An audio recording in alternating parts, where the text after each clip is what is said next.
on right exactly to work on court activities and stuff like that. So it sounds like he's going to at least be back here, which is a good sign when when one of your newest signees actually comes back. But yeah, I mean you got Bradley Beal averaging 25 points a game. Obviously John Wall's gone, but John Wall averages 20 points a game for the season. Bobby Portis, clearly this wasn't all here, but Bobby Portis averages 19 points a game, this season. So Trevor Ariza with 15, and then of course we got rid of Otto Porter and we got rid of Oubre. So I mean, yeah, I think that little bit of the shakeup of the lineup did kind of help us out a little bit.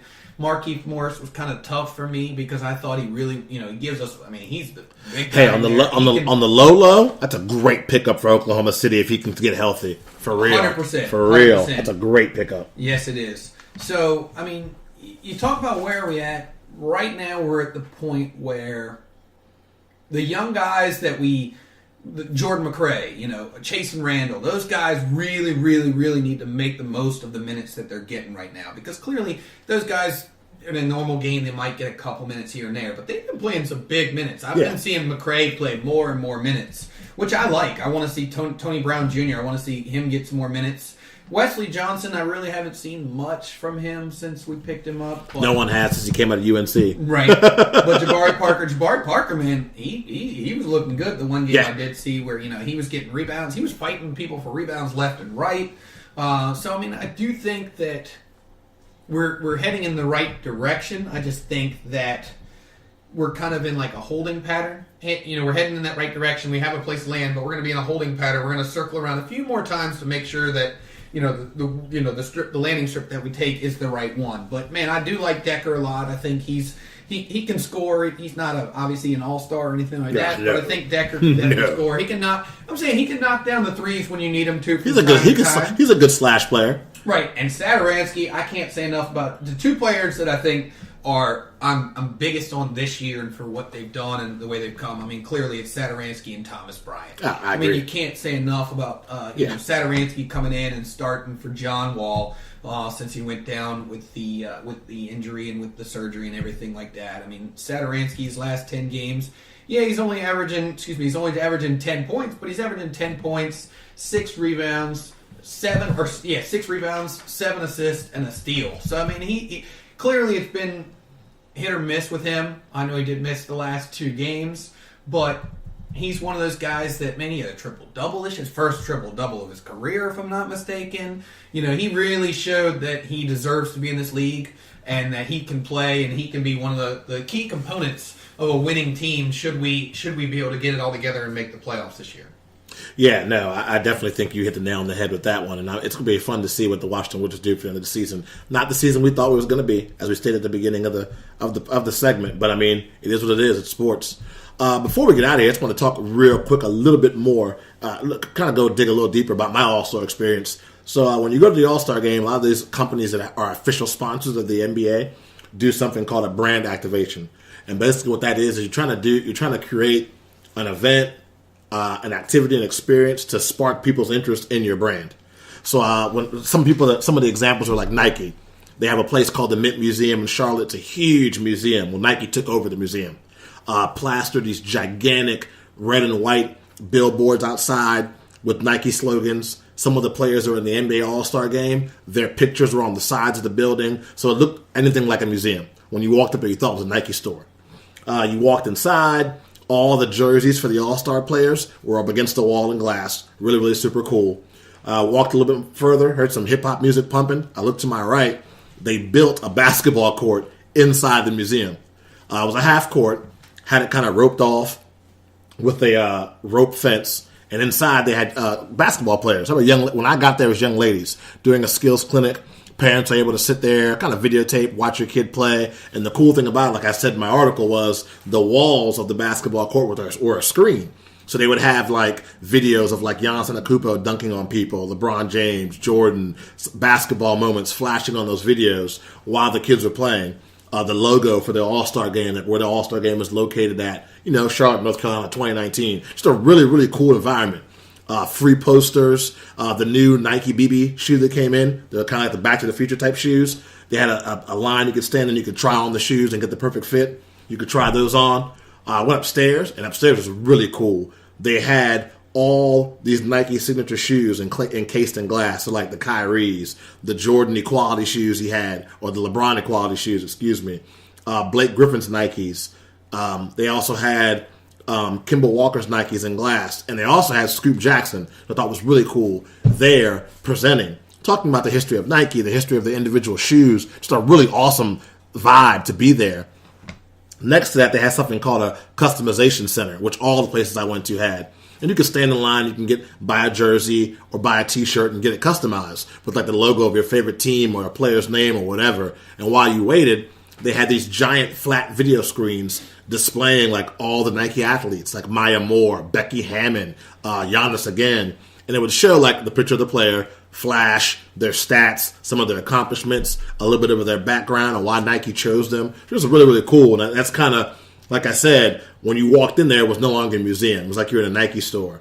And the bottom level of the museum was an actual store where you could buy shoes, Nike gear. So again, you walked in there thinking you're walking into a museum, but when you left, you had a full Nike basketball experience. And that's kind of the purpose behind the brand activation, is to kind of get you to feel like that. And again, I went to Express. One of the new guys in the block is Puma. So they made something called the Puma Palace. They had this building. They spray-painted Puma hoops on the outside. They had this old rinky-dink van with like a pop shot basketball game hanging out the back of it. And a bunch of basketballs on the side of this van with like an evil laughing clown face painted in the front. You walked inside. The floor was all psychedelic, like a dance floor. It was changing colors. They had a bunch of old school video games like NBA Jam, stuff like that. But it was called Puma Jam. And it had the Puma athletes like your DeAndre Aytons, your Marvin Bagley Jr.'s. Those are the players you could pick to play the games with. So it was really, really cool, man. You could buy a bunch of Puma gear, go upstairs and try on the shoes. Again, half-court basketball court. It's like 7 feet tall. People are shooting jumpers, dunking, just kind of just hanging out, chilling the experience, music flowing. So it's really, really cool, man. Really cool. Man, that definitely sounds like something that I wish I would have gone to. And as you're saying it, I'm just thinking, I love my family. But no, on a serious note, man, I mean, that does sound absolutely amazing. It sounds like the city of Charlotte really did a good job of making everything work for everybody. I mean, I saw, like I said, some of the videos with the masses of people that were out there. Oh, my God. Yeah, it's crazy. So... Like I said, as a first-timer for me, I was just all circling. And then I had a really good, with the baseline guys by my side, I had a really good tour guides. Those are guys that are veterans of All-Star Weekend. And they showed me that, having a ticket to the game and to all the events is great, but there's a lot of stuff going on outside of the NBA All-Star Game that you can enjoy as a fan. And 95% of stuff was free. I mean, you stand in line and you walk in. It wasn't about paying X amount of dollars, which is also cool. Just got to do your research, kind of find out about stuff. And like I said, I'm going to say it again. Shout out to Bleacher Report, man. That was a fantastic event they put on display for sure. I definitely enjoyed myself. Before we get out of here, you got anything else for us, Patrick? Just a couple of quick things. I know we mentioned some things, but in Joel Embiid, I just saw where he's supposed to miss a week with knee soreness. I'm not sure if we missed that. I want to say, big shout out to Isaiah Thomas coming back for the Nuggets. Yeah, that's big. That's good. Caris LeVert came back. For the Brooklyn Nets. Nets as of recently. So just a couple players that been out for quite a bit of time. That's a big addition, man. Brooklyn, back. Bro. Right. We can't even talk enough about Denver and what that roster will be like when they have all their healthy players. But really, what I wanted to say, we talked about the All-Star game, but you talk about the All-Star game and you talk about players and going to the All-Star game, and they gave that extra spot to Dirk Nowitzki and Dwayne Wade, and I just kind of want to talk about that for a quick second. Of course, Dwayne Wade, final All-Star game, out there brought his son out there this game. I actually saw a video where James Harden was showing his son, he's how lefty. to do that. Yeah. Right. Exactly. Dwayne Wade was out there, just messing around, and his son was throwing him alley-oops, threw LeBron James an alley-oop. That was awesome. Yeah. Right? So, I've seen some great graphics about that. It's crazy to see how young players, when they become, get in the league and they become all-stars, and they're all-star year after year after year after year.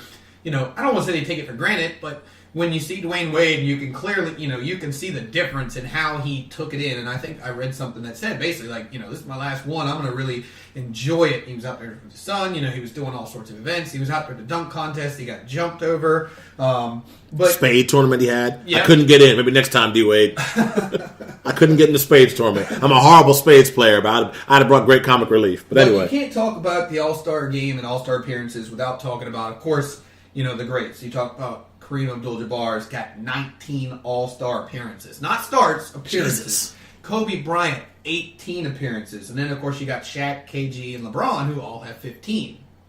The reason I bring this up is because LeBron just tied Kobe with the most starts in 15. He's the only one ever to have 15 straight appearances. I mean, 15 straight, I don't know if it's 15 straight appearances starts, but, Kobe had 11 straight, Duncan had 12 straight, and Bob Cousy had 13. And right now, LeBron James, 15 straight appearances and starts in an All-Star game. The myth, the legend. I mean, you just talk about, we talk about, players and where they're at. We obviously have this conversation all the time.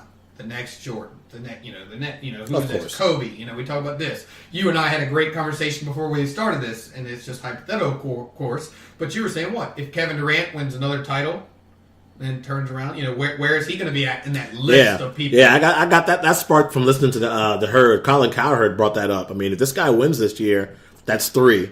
If he wins next year, and why wouldn't he? That's 4. I mean, right. Where do you put he him? skyrockets up that list, bro. Yeah. So, I mean, clearly you can't compare necessarily some of the players from different generations. Yeah, rules, everything. Evenly, of course. Evenly. But still, you talk about a guy like LeBron James and what he's meant to this league and what he's done since coming in the league as a teenager. You just got to give him his props. 15 straight All-Star games, 15 straight starts in an All-Star game. So we definitely got to throw that out there and make sure we mention that too. Yeah, no doubt. I mean, the one thing I always say, I bring it up all the time, I think about LeBron James, I think about Derek Jeter, and how mega stars both of those guys are since high school. And Jeter, a teeny bit, but not really a lot, to be honest with you. You never hear scandal. There's no LeBron James TMZ. Unless they do a really good job of hiding, there's no other baby's mama. There's nothing. Right. My man and you got to remember, high school, we were all stupid, horny idiots in high school. And this guy, nothing. No pictures of him holding a bong with a face mask on. That one guy that got drafted by the Dolphins. No pictures of him stumbling out of a hotel in Vegas with some random girl that's not his wife.